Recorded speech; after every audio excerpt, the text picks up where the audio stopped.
Lion is back के जो poster है वो पूरे शहर भर में फेमस होते नजर आ रहे हैं।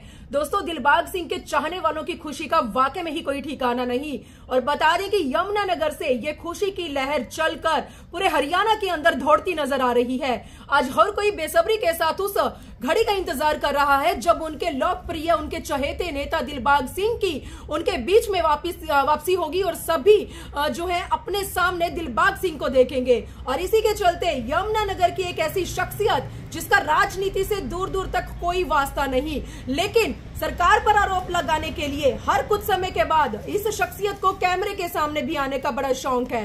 तो आज दिलबाग सिंह की रिहाई की खुशी इन्हें भी है, एक आम नागरिक होने के नाते। तो रहा नहीं गया, जैसे ही सुना एक बार फिर से आप लोगों के सामने रूबरू होने के लिए यमुनानगर सिटी न्यूज चैनल पर लाइव होने जा रहे हैं। तो बात कर रहे हैं यमुनानगर के एडवोकेट साहिब सिंह गुज्जर की।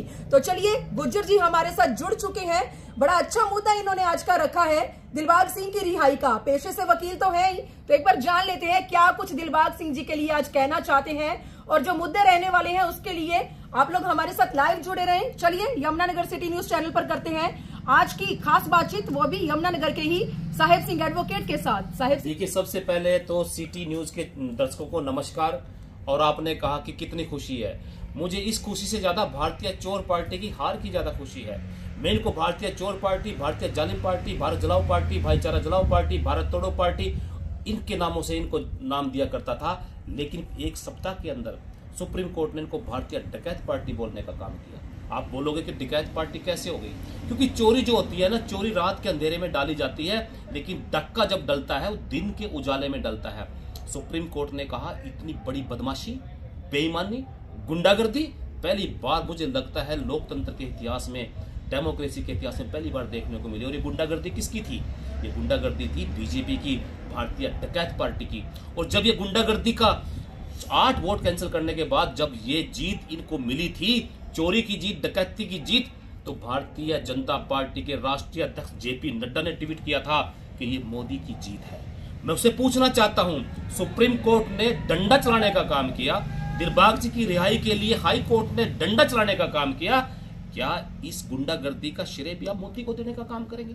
और भारतीय चोर पार्टी के लोग, मैं बताना चाहता हूं, और जनता जानती है कि मैं जब जब इनके खिलाफ बोलता हूं सच बोलता हूं। मैं भारतीय किसान यूनियन से जुड़ा हूं, प्रदेश प्रवक्ता हूं, और मैंने पहले भी कहा था, हमने पहले भी कहा था, ये वोट के लिए किसी भी हद तक जा सकते हैं, झूठे मुकदमे बना सकते हैं, षड्यंत्र कर सकते हैं। वही काम इन्होंने यमुनानगर में दिलबाग जी के खिलाफ षड्यंत्र रचा था।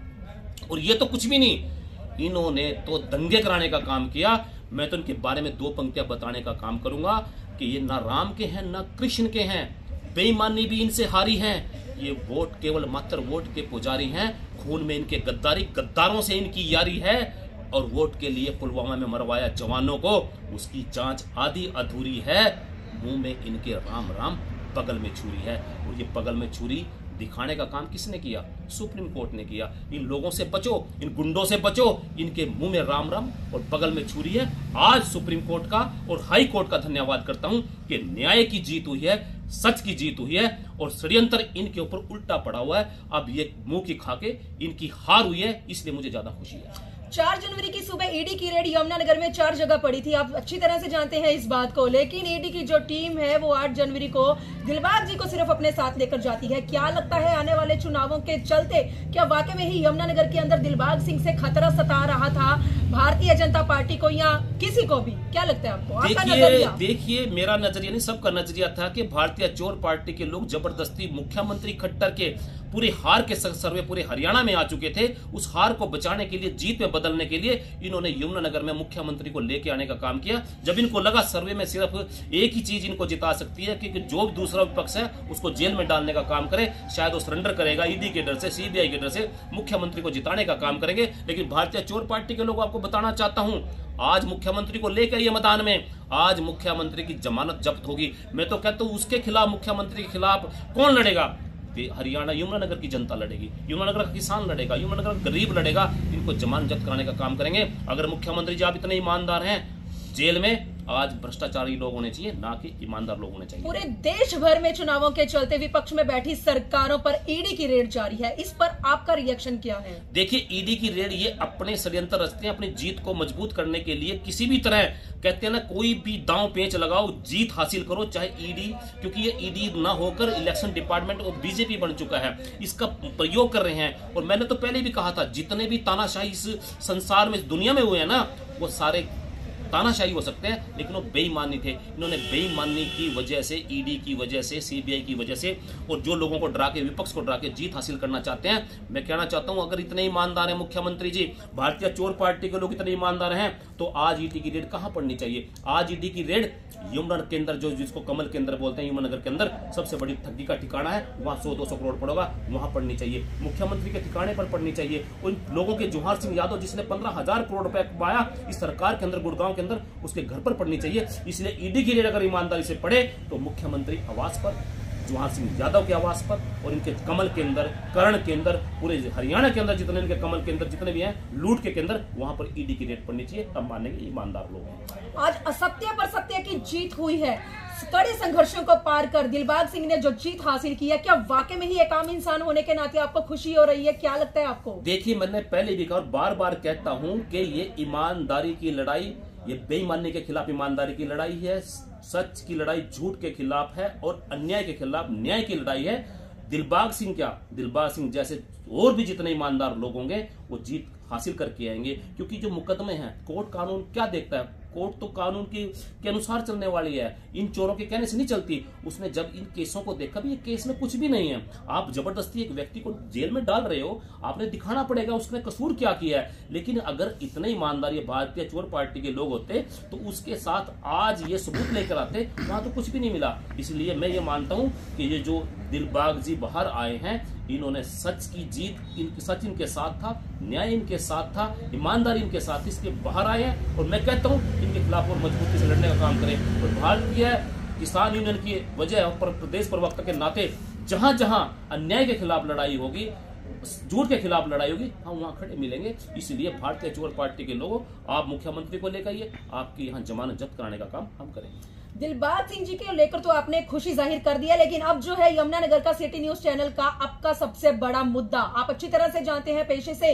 वकील हैं, तो आपसे भली भांति तो खैर ये बात कोई नहीं जानता होगा कि जो चुनाव है वो पूरे देश भर का, प्रजातंत्र का, लोकतंत्र का सबसे बड़ा मेला होता है। लेकिन हाल ही में चंडीगढ़ में हुए मेयर के चुनावों में सरासर लोकतंत्र की हत्या की गई है, धज्जियां उड़ाई गई है। जो वीडियो पूरे देश भर में वायरल हो रहा है, क्या आपने वो वीडियो देखा? सबसे पहले मैं आपसे ये जानना चाहती हूँ, हाँ या ना में, क्या आपने अनिल मसीह का वो वीडियो देखा?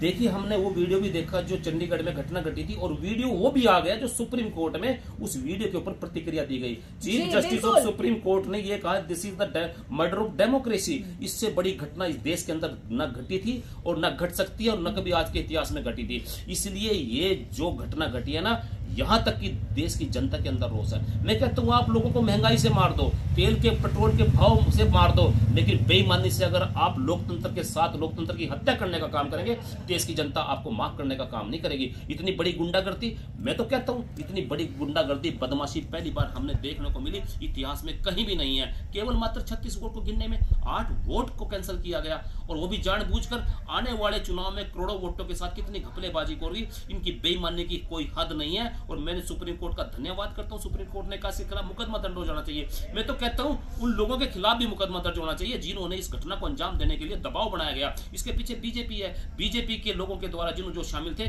उनको जेल में डालने का काम होना चाहिए। मैं धन्यवाद करता हूं सुप्रीम कोर्ट का कि आगे ऐसी घटना न घटे और उनको ठीक करने का काम करें। प्रिजाइडिंग ऑफिसर का आया एक ऐसा वीडियो जो देश भर में तो खैर वायरल हो रहा है, लेकिन जिस वीडियो को देखकर सुप्रीम कोर्ट खुद भी चौंक गया। क्या लगता है, चुनावी बिगुल कभी भी बच सकता है लोकसभा चुनावों को लेकर? क्या जिस तरह से ये वीडियो वायरल हो रहा है, चुनावों से लोगों का विश्वास हटता जा रहा है, कि आने वाले चुनावों में क्या वाकई में ही जनता चुनावों पर विश्वास कर पाएगी? क्या लगता है आपको? जनता के बीच में आप रहते हैं, जनता का क्या रिएक्शन है? अब तक क्या समझ में आया आपको? देखिए, जनता देश की बहुत जागरूक है और जनता ने इस देश को आजादी में बहुत अहम योगदान दिया है।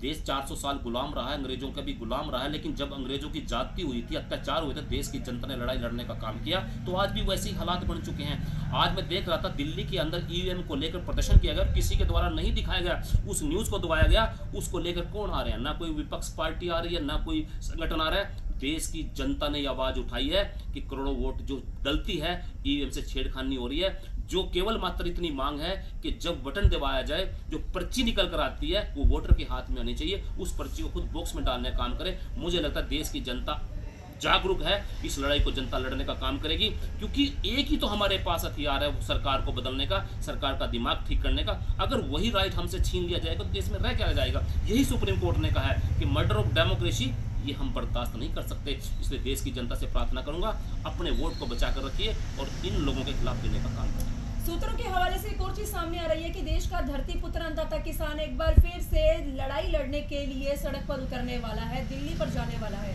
क्या लगता है, कुछ प्लानिंग हुई है या सिर्फ ये एक अफवाह के रूप में जो हवा की तरह जो ये बात है ये वायरल हो रही है? क्या लगता है, क्या कुछ डिसाइड हुआ है ऐसा? देखिए, मैंने अभी आपको पहले भी बताया था कि इन भ्रष्टाचारी लोगों के खिलाफ भारतीय भ्रष्टाचार पार्टी, जो भारतीय जनता पार्टी बन चुकी है, इनके खिलाफ दो ही लोग लड़ने का काम कर रहे हैं, एक देश का किसान और देश की जुडिशरी। मैं मानता हूं कि देश के किसान का जो ऐलान हुआ संयुक्त मोर्चा का, वो 16 फरवरी का है, भारत बंद का ऐलान। भारत बंद का मतलब ये जनता को परेशान करने के लिए नहीं है, ग्रामीण बंद करने का उन्होंने आह्वान किया कि ग्रामीण जो अपने आवाज को उठाएं, गांव को बंद रखें और गांव में ये आवाज वहां तक जाए कि हमारे साथ जो वादा किया तो पूरा किया जाए। लेकिन जो भी संगठन सरकार के खिलाफ लड़ रहा है, मैं तो ये मानता हूं कि भारतीय किसान यूनियन को छोड़ के कोई भी ईमानदार व्यक्ति अगर इस भ्रष्ट सरकार के खिलाफ लड़ने का काम कर रहे हैं, वो काम कर रहे हैं जो अंग्रेजों के टाइम में आजादी पाने के लिए देशभक्त लड़ा करते थे। मेरी नजरों में इन भारतीय चोर पार्टी के खिलाफ लड़ने वाला व्यक्ति, चाहे वो दिलबाग हो, चाहे वो ईमानदार व्यक्ति हो, चाहे किसी भी कैटेगरी से, किसी भी उससे हो, वो मेरी नजरों में देशभक्त है। इनके खिलाफ हमने वही लड़ाई लड़नी पड़ेगी जो 1947 से पहले अंग्रेजों के खिलाफ लड़ी थी। और मैं तो इनके बारे में बताना चाहूंगा, ये कल भी गद्दार थे, आज भी गद्दार है। इनकी गद्दारी हमें आज भी याद है। अंग्रेज चले गए, छोड़ गए अपनी औलाद हैं। ये भारतीय चोर पार्टी के लोग अंग्रेजों की तरह हमारे ऊपर जुल्म ढा रहे हैं। हम इस आवाज को और बुलंद करेंगे और जहां हमारी जरूरत पड़ेगी हम खड़े मिलेंगे।